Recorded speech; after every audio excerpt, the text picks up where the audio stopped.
Chers collègues, un grand bonjour à tout le monde. Dear La colleagues, good morning to everyone. 9321e The séance du Conseil de sécurité 9321st est meeting of ouverte. the Security Council is called to order. L'ordre du jour provisoire de la présente The séance provisional est agenda for this meeting maintien de la is paix et de la maintenance of sécurité peace de and l'Ukraine. security of Ukraine. L'ordre du jour est adopté. The agenda is adopted. Conformément à l'article 37 In du règlement accordance with Rule intérieur provisoire du 37 of Conseil, the Council's provisional j'invite rules les of procedure, représentants du I Danemark, invite the de la representatives Lituanie, of Denmark, de la Pologne, Lithuania, de la Roumanie Poland, et de l'Ukraine à Romania, and participer à la Ukraine présente to séance. participate in this meeting. Il en est ainsi It décidé. is so decided. Conformément à l'article 39 In du accordance règlement with Rule intérieur provisoire du 39 of the Conseil, Council's j'invite provisional rules M. of Martin procedure, Griffiths, I invite secrétaire Mr. Martin général adjoint aux Griffiths, affaires humanitaires et Under-Secretary coordonnateur des General for secours Humanitarian d'urgence, Affairs and à Emergency Relief participer à la Coordinator, to présente participate séance. in this meeting. Il en est ainsi décidé. It is so decided. Conformément à l'article 39 du In règlement accordance with intérieur Rule provisoire du 39 of the Conseil, Council's j'invite provisional son rules of Excellence M. procedure, Olof Skog, I also invite chef His de la Excellency délégation Mr. de l'Union Olaf européenne Skog, auprès de head of the l'Organisation des Nations delegation of the Unies, European à Union to the United participer à la Nations, to présente participate séance. in this meeting. Il en est ainsi It is so décidé. decided. Le Conseil de sécurité The va Security maintenant Council aborder will now l'examen du begin point its 2 consideration de l'ordre du jour. of item 2 of the agenda. Je donne la parole à M. I now give the Martin floor to Griffiths. Mr. Martin Griffiths. Madam President, thank you very much indeed, and I'm speaking to you from Geneva. When I last spoke to the Council about the situation in Ukraine in March, I highlighted then the humanitarian impact of the full-scale war, not only on the people of Ukraine, but on the wider world already struggling with a myriad of shocks. In that context, at that time, I emphasized the overwhelming need for a political solution to the war on Ukraine, and indeed peace, to be returned to its people. And I note with regret, therefore, shared, I'm sure, by all in this council, that hostilities, including missile strikes, currently appear to be escalating on both sides of the front line. Air raid sirens continue to ring out in cities and towns across Ukraine. Civilians continue to seek protection in bunkers, some for days on end. And as Ukraine emerges from a hard winter, civilian casualties are rising to their highest levels in months. The High Commission for Human Rights has now verified a staggering 23,600 civilian casualties since February 2022. And we all know perfectly well that the actual toll is likely to be very much higher than that. Humanitarian impacts are extensive, as those of us who've had the awful privilege to visit Ukraine have seen firsthand. Many communities along the northeastern border with the Russian Federation and near the front line are encircled, cut off from water, food, and medical care by heavy ground fighting and blocked roads. Only last week in Kherson, where I visited some months back, residential buildings only last week, a school, an outpatient hospital, an elderly care facility were reportedly damaged, leaving scores of civilians needing shelter and health care. The missile strikes in Odessa hit a humanitarian storage warehouse. A Ukrainian Red Cross mobile hospital in Mykolaiv was also hit. Humanitarian supplies and vital medical equipment were destroyed. Fortunately, on those occasions, no humanitarian staff or volunteers were injured, but the threat to humanitarians and civilians represented by the latest wave of attacks, Madam President, is persistent. And of course, I'm compelled once again to recall here to this Council that under international humanitarian law, parties must must take constant care to protect all civilians and civilian objects, including homes, schools, hospitals, and other essential infrastructure, as well as humanitarian facilities and assets. And even as though that law is breached, the essential quality of it must be a reminder for all of us. Madam President, as you can see, the humanitarian operating environment remains complex and dangerous. Nonetheless, thanks to the courage of humanitarian workers, particularly and mostly local workers, the United Nations and its partners, its national partners and its international partners continue to deliver life-saving assistance to frontline areas and elsewhere across Ukraine. Nearly 3.6 million people received humanitarian assistance in Ukraine in the first quarter of this year. This includes people receiving cash assistance, receiving food, healthcare, and livelihood support. Around 43 interagency convoys have delivered supplies in heroic moments to around 280,000 people in frontline areas so far this year. This is a particular feature of the humanitarian operation in Ukraine, and I want to pause there for 1 second to pay tribute to those brave people who take those convoys to where they need to be. The partners who then take the commodities from those convoys for the so-called last mile delivery are always, of course, national partners, Ukrainian organizations, and Ukrainian people. There are still limitations on our ability, Madam President, to deliver aid to all those in need. More is needed to take our efforts to scale. The biggest challenge remains the impediments to reaching all areas in Donetsk, Luhansk, Kherson, and Zaporizhzhia, currently under the military control of the Russian Federation.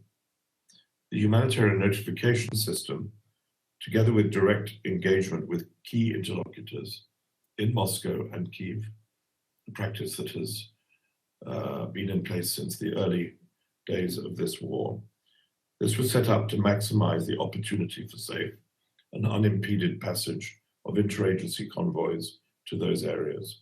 However, despite 14 months of notifying the partners of our intentions through this system, we have not been able to deliver assistance to communities along the front line in areas under the military control of the Russian Federation, not once.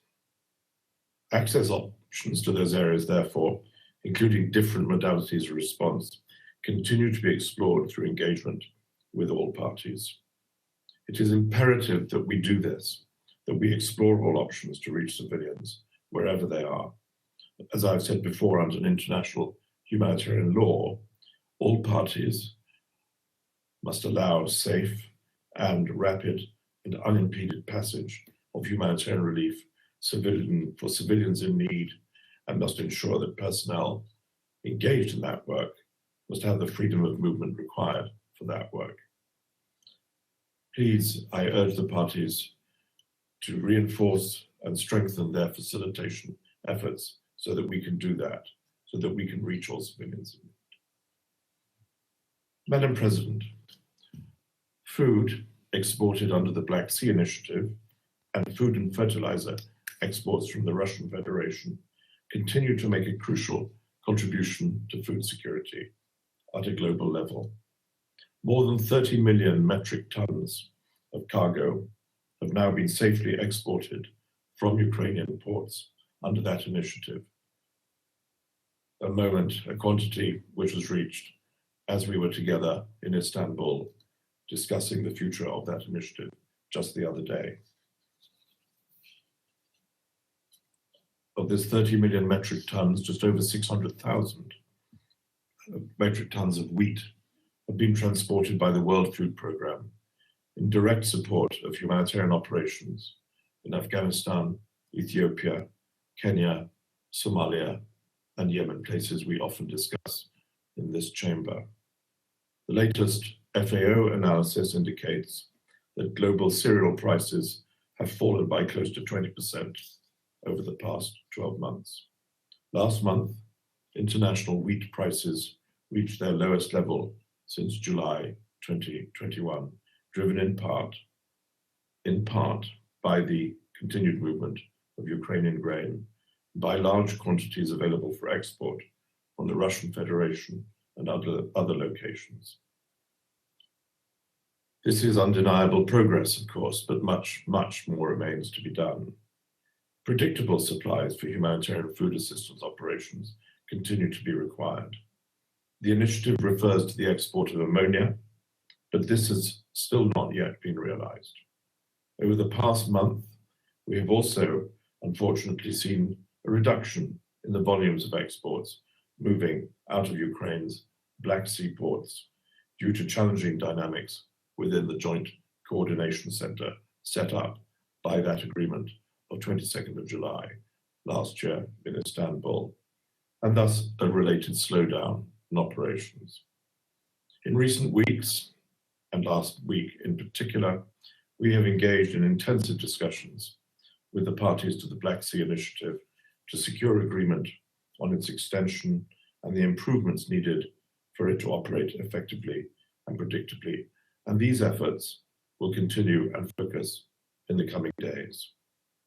In parallel, I pay tribute to Rebecca Greenspan and her team, under Rebecca's leadership, who have continued to deliver a wide range of support with concrete results under the Memorandum of Understanding between the United Nations and the Russian Federation on the facilitation of Russian food and fertilizer exports, so important for international global food security. For the reasons I have set out, I hope you will agree that continuation of the Black Sea Initiative is critically important, as is recommitment by the parties to its smooth and efficient operation. And we will continue to call on all to meet their responsibilities as the world watches us very closely. I want to particularly thank here, Madam President, the government of Turkey, who hosted our talks last week, who brokered the deal, who've hosted us in Istanbul, who've intervened at all levels, at all times, to make this deal be sustained. I thank them very, very much for their efforts, their energy, and their commitment.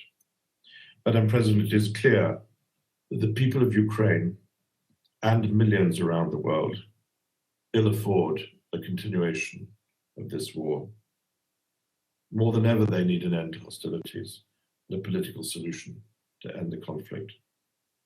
And I am one of those who therefore calls on the Council and all member states to support any efforts that may bring about an end to the carnage and destruction we have seen so clearly, so vividly, and so continuously.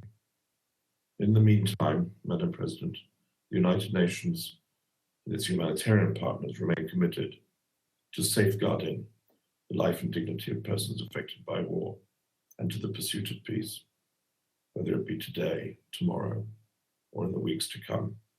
I thank you for this opportunity. Thank you.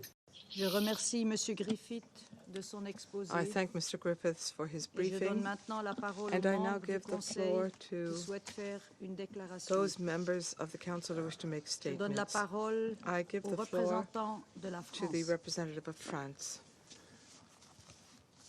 Madame la Présidente, Madam President, je remercie Monsieur Griffith pour I son thank intervention. Mr. Griffiths for his statement. Le secrétaire général des Nations Unies The United l'a Nations affirmé clairement le Secretary 22 General février clearly dernier, affirmed the following on the alors que ce 22nd of Conseil se February when the réunissait Council was un an meeting exactement exactly one après le year to the date déclenchement par la after Russie de the cette guerre contre unleashing by l'Ukraine. Russia of this war against Je le cite. Ukraine. And I will quote the Secretary General. L'invasion de l'Ukraine par la Russie est Russia's un invasion affront of à la Ukraine conscience is an affront collective. to our collective C'est une conscience. violation de It la is a Charte des Nations violation Unies et of du the droit UN Charter international. and of international Elle law. remet en cause les It principes et challenges valeurs the fondamentaux de fundamental notre système values and multilatéral. principles of our Ses multilateral system. conséquences sur les plans It humanitaires is et having des droits humains